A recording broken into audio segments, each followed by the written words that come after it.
शहर का लोकप्रिय चैनल एबीएन न्यूज में आपका स्वागत है।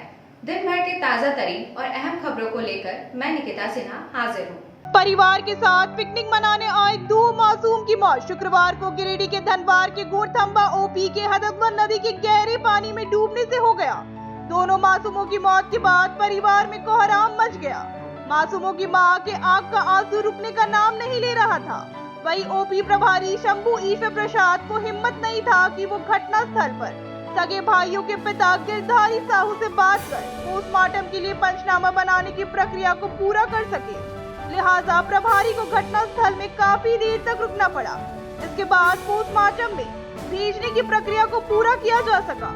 जानकारी के अनुसार मासूम सगे भाई 12 वर्षीय विशाल कुमार और 7 वर्षीय विक्रम अपने पिता गिरधारी साहू मां समेत पूरे परिवार के साथ अपने घर धनबाद जिला से गिरिडीह के धनवार के घोड़थंबा ओपी के हददवन नदी पहुंचा था। पूरा परिवार नदी तट पर पिकनिक मनाने में मशगूल था। इसी बीच दोनों मासूम विक्रम और विशाल कब नदी नहाने घुसे और नहाने के क्रम में गहरे पानी में चले गए, इसकी भनक तक किसी को नहीं लगा। लेकिन जब दोनों बच्चे बचाव के लिए चिल्लाना शुरू किया तो पिता समेत पूरा परिवार दोनों को नदी से बाहर निकालने के लिए दौड़ा, लेकिन तब तक दोनों की दर्दनाक मौत हो चुकी थी। इस दौरान घटना की जानकारी मिलते ही ग्रामीणों के साथ पुलिस भी घटना स्थल पर पहुंचकर बच्चों के शव को नदी से निकालने में जुट गए और काफी मेहनत के बाद दोनों के शव को बाहर निकाला गया। जानकारी के अनुसार घटना स्थल कोडरमा और गिरिडीह जिला का सीमावर्ती इलाका है, लेकिन बड़े अधिकारी के निर्देश पर घोड़थंबा ओपी पुलिस ने हालात को देखते हुए दोनों बच्चों के शव को पोस्टमार्टम के लिए किसी तरह परिजनों को मनाते हुए सदर अस्पताल भेजने की प्रक्रिया में जुट गए थे।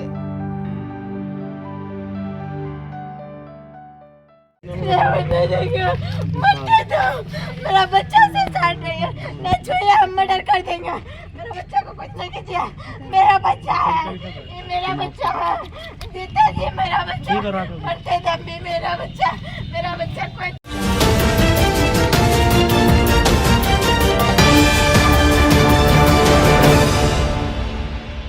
गिरिडीह शहर के हृदय स्थली कालीबाड़ी चौक पर स्थित शक्ति संघ काली मंदिर के स्थापना के 50 वर्ष पूरे हो गए हैं।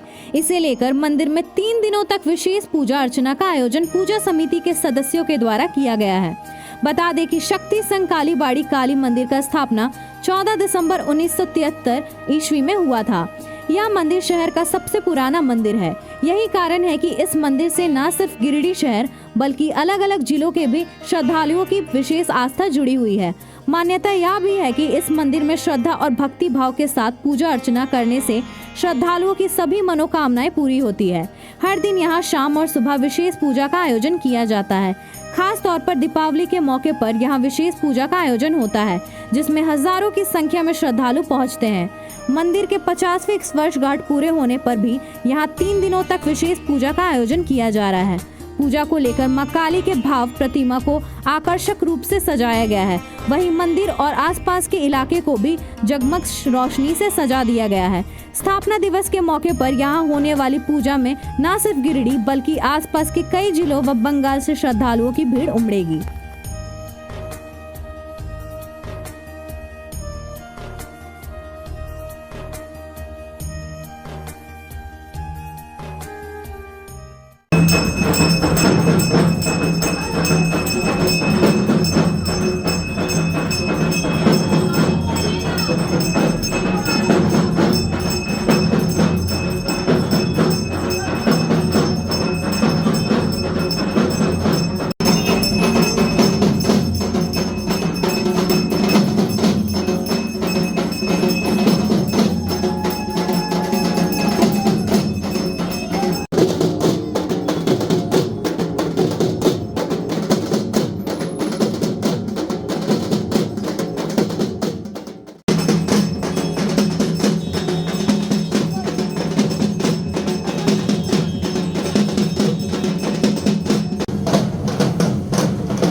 अपना श्री शक्ति संघ द्वारा स्थापित मां काली का यह भव्य मंदिर आज से 50 वर्ष पूर्व बना था और आज यह गिरिडीह का रौनक है, पूरे शहर का गौरव है। इस मंदिर के पीछे बहुत सारी कहानियां लगी हुई हैं, किंतु इतना सत्य है कि मां के पास जो भी भक्त आते हैं, श्रद्धा से मांगते हैं, उनकी मन्नतें पूरी होती हैं। और आज कल ये यानी 14 दिसंबर को ये मां काली का 50वां स्थापना दिवस, इस मंदिर का 50वां स्थापना दिवस मनाने जा रहे हैं। हम गिरिडीह वासियों से आग्रह करेंगे कि कल 14 दिसंबर को अधिक से अधिक संख्या में आकर मां का भव्य रूप का दर्शन करें और आशीर्वाद प्राप्त करें। गिरिडीह जिले के 1946 जन वितरण प्रणाली की दुकानों में 2G की जगह पर 4G की मशीन लगाई जाएगी। अब लोगों को अनाज उठाने के दौरान दिए जाने वाले फिंगरप्रिंट में नेटवर्क के कारण होने वाली परेशानी से निजात मिलेगी। बता दें कि अनाज उठाने में हो रही परेशानी से लाभुकों को नए वर्ष में निजात मिलने वाली है। PDS की दुकानों में अभी iPost मशीन 2G लगा हुआ है, उसके स्थान पर अब 4G की मशीन लगाने की तैयारी में विभाग जुट चुका है। नई सरकार गठन के साथ जिले के जन वितरण प्रणाली दुकानों में 4G नेटवर्क शुरू करने की तैयारी हो रही है। 4G पोस्ट मशीन इंस्टॉल करने के लिए राज्य खाद्य आपूर्ति विभाग जल्द ही टेंडर प्रकाशित करेगा।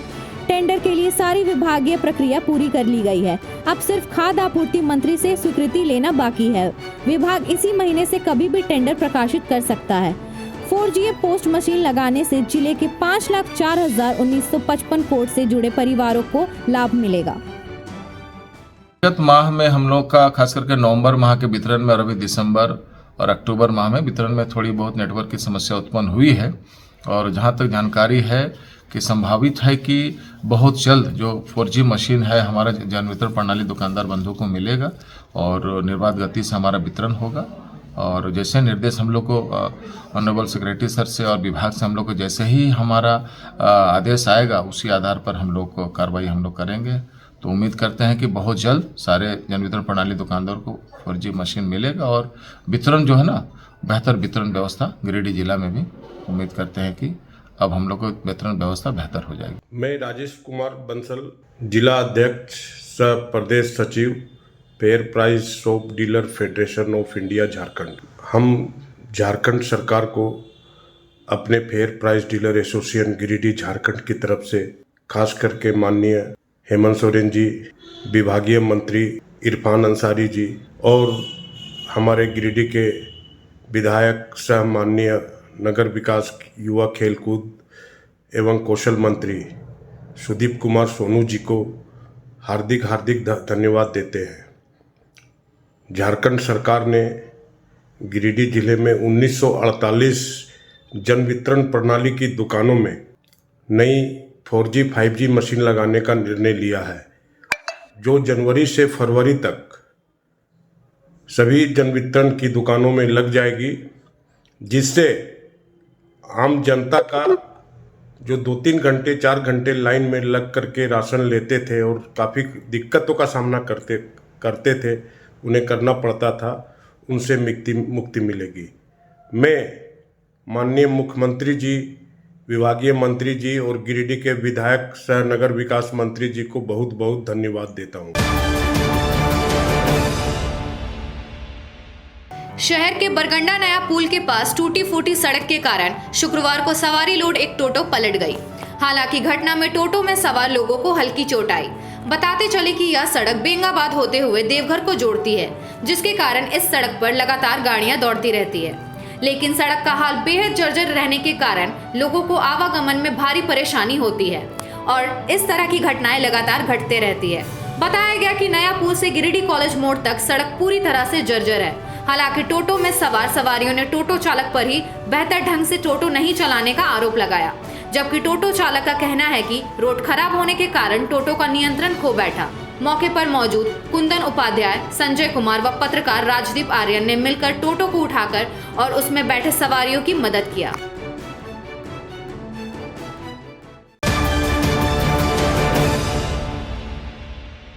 बिरनी प्रखंड के अरारी पंचायत में कंबल वितरण शिविर का आयोजन शुक्रवार को किया गया। कार्यक्रम में 50 से अधिक जरूरतमंदों के बीच कंबल वितरण किया गया। मुख्य अतिथि के रूप में लोगों को संबोधित करते हुए सांसद प्रतिनिधि देवनाथ राणा ने कहा कि लोकतंत्र में जनता सर्वोपरि है। जनता की आवाज लोकतंत्र की आत्मा की आवाज है। कहा कि जनता की आवाज एक दशक से गांव-गांव में गरीबों के कल्याण के कार्य कर रही है। कहा कि जनता को जागरूक करना चाहिए, जनता को जगाना सबसे बड़ा कार्य है। कार्यक्रम में जनता की आवाज के संस्थापक सुधीर द्विवेदी ने कहा कि आज जातीय कट्टरता को बढ़ावा देने वाले संगठन के दौर में जनता की आवाज सबको साथ लेकर चलती है, भारतीय की बात करती है। राष्ट्र प्रथम, उसके बाद कास्ट। कार्यक्रम में मौके पर महासचिव अर्जुन सेठ, युवा मोर्चा के अध्यक्ष मोहम्मद फरीद आलम, मीडिया प्रभारी बद्री यादव, व्यवसायी मंच के अध्यक्ष सीताराम मंडल, महासचिव अर्जुन यादव, संयोजक रतन पांडे, पंकज यादव, समाज सेवी महेश यादव सहित कई लोग उपस्थित थे। वहीं कार्यक्रम में 1 दर्जन से अधिक लोगों ने जनता की आवाज की सदस्यता ग्रहण की। एक बृहद कार्यक्रम आयोजन का भी निर्णय लिया गया। एक वन भोज भी दिसंबर के अंत में लिया जाएगा। यह निर्णय कंबल वितरण के बाद संगठनिक बैठक में लिया गया। संगठन के महासचिव अर्जुन यादव ने कहा कि मानवता का उत्थान, गरीबों के कल्याण और युवाओं को हर क्षेत्र में आगे बढ़ने के उद्देश्य से संगठन रात दिन कार्य कर रही है। गरीबों के बीच में जो जरूरी चीज़ें होती है उसका काम हम लोग करते हैं। उसी दौरान में आज क्या बात है? नहीं हाथ हम पकड़ आगे नाम बोलते जाइए। आगे बोलिए। क्या बात है? ले लीजिए, मैं इतना रुकिएगा। रुकिएगा थोड़ा। पकड़ ले रहा। उधर चलो उधर।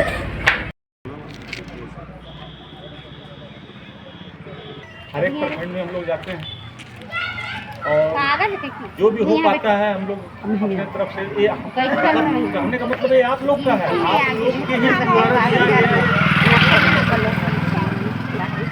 500 रुपया लोग देते हैं, जमा होता है। जनता की आवाज़ जैसा कि नाम से परिचित है और इसका हम बहुत प्रशंसा करते हैं।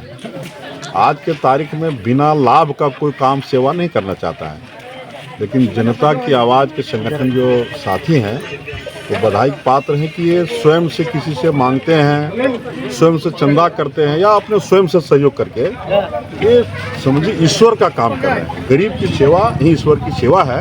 ये सभी ईश्वर की सेवा कर रहे हैं और मैं कामना करता हूँ कि ऐसे लोगों को ईश्वर ताकत दे और ज़्यादा सेवा कर सकें। इस तरह का कार्यक्रम जनता की आवाज़ संगठन आवे और कोई संगठन में बहुत से NGO हैं, लेकिन वो इस तरह के कार्य नहीं करते हैं। सभी लोग कहीं न कहीं अपने अर्थ के लाभ के लिए काम करते हैं। सरकारी मशीनरी का जो काम है वो भी कहीं न कहीं पारदर्शी रूप से नहीं कर पाता है जितना पारदर्शी ये संगठन कर रहा है। ये भी हम देखें कि इस गाँव अरारी में एकदम निरीह लोग, कोई विकलांग है, कोई एकदम बुजुर्ग है जो चल नहीं पा रहे हैं, शरीर थरथरा रहा है, ऐसे लोगों की सेवा करना समझे कि ये सबसे बड़ा पुण्य का काम है और ये बहुत अच्छा काम। जनता की आवाज़ का हम युवा अध्यक्ष हैं, युवा मोर्चा का अध्यक्ष हैं और ये जनता की आवाज़ एक पूरे ज़िले में एक लोकप्रिय संगठन है जिसमें सभी प्रकार के लोग, हर जाति धर्म को मानने वाले लोग अपने धर्म से उठकर जो मानव सेवा के लिए आगे आते हैं। इस पर हम लोग ज़िले में हर एक क्षेत्र में, चाहे आप बात कर लें खेल कूद के क्षेत्र में हो या फिर युवा विकास के क्षेत्र में हो, सामाजिक क्षेत्र में हो और ये ठंड के क्षेत्र में हो, जैसे दीपावली में हम लोग मिठाई और पटाखा का व्यवस्था करते हैं। ये किसी से ये कोई मतलब सरकारी फंड नहीं है। हम लोग आपसी सहयोग से, आपसी समर्थन से हर जो संगठन के मेंबर लोग होते हैं वो कुछ सहयोग करते हैं, जिससे हम लोग पूरे क्षेत्र में हम लोग काम करने का प्रयास करते हैं। अब दीजिए ABA की पूरी टीम को इजाजत। शुभ रात्रि।